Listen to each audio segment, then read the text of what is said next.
Alright, I screwed up on this script. Let's see if I can make up for it. I started writing one script and it ended up being a totally different one. And I forgot to remove the preamble of it. Bear with me. I'll try to adapt and overcome. And here we go.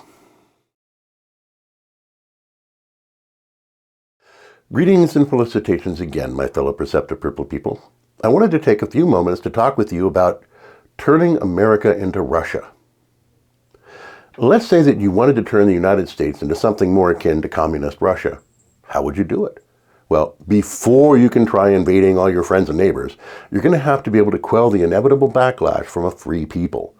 Since almost all law enforcement is state and local, outside of the direct control of a wannabe dictator, nay, totalitarian, what else can you use?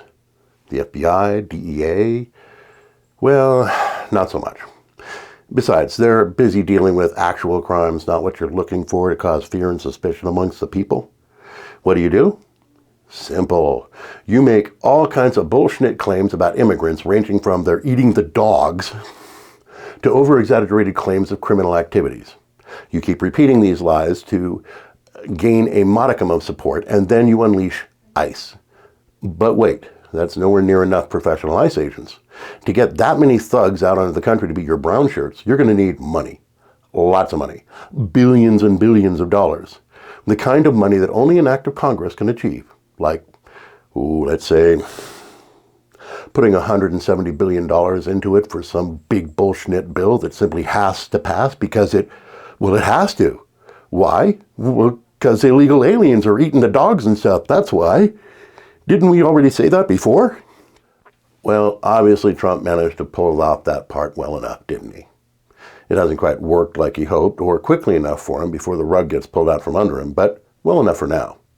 His attempts at federalizing various National Guard troops may not have worked to get a militarized presence on the streets like in Nazi Germany, but he has his brown shirts to terrorize and, hopefully, cause enough incidents to provoke a violent response from a righteously outraged citizenry for him to try federalizing troops again.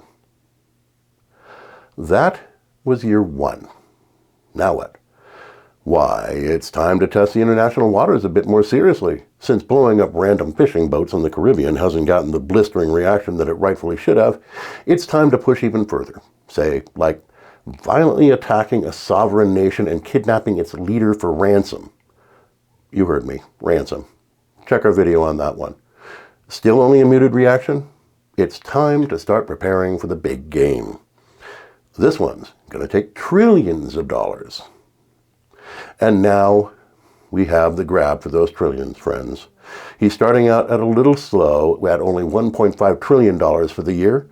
But you know that once that goes through, it'll only increase due to the sudden new threats that he and his crackhead cronies will pull out of their ass cracks.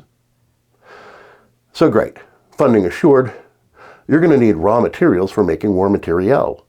Where are you going to get it? Why, take over your neighbors, of course. Never mind that they're a friend or foe. It's all about conquest and especially stealing resources. Remember? But that's not going to be enough to make the USA Soviet enough for Trump. No, that you need to make communism great again by engaging in nationalization of the national defense industry, and then the credit industry, and then all resources and means of production. This is how Putin is able to maintain control in Russia. He has governmental control over the resources that are crucial to the money that comes into that country. Unlike America, it is an economy based on selling off natural resources, not creation of wealth by innovation and a capitalist economy. This is why they can't get out of their economic rut. Now, Trump wants to do this to us. Trump wants to put us into this position to better be able to control us. Remember, with Trump, it's not America first. It's always Trump first. So what are your thoughts about this? Do you find our position reasonable, or do you have more logical and or rational ideas on the subject? Do be prepared for vigorous yet polite debate, but let's hear it. As always, I'll see you in the comment section below. Till our next chat, remember to keep your balance and stay purple, people. We'll see you again real soon, and let's get America together again.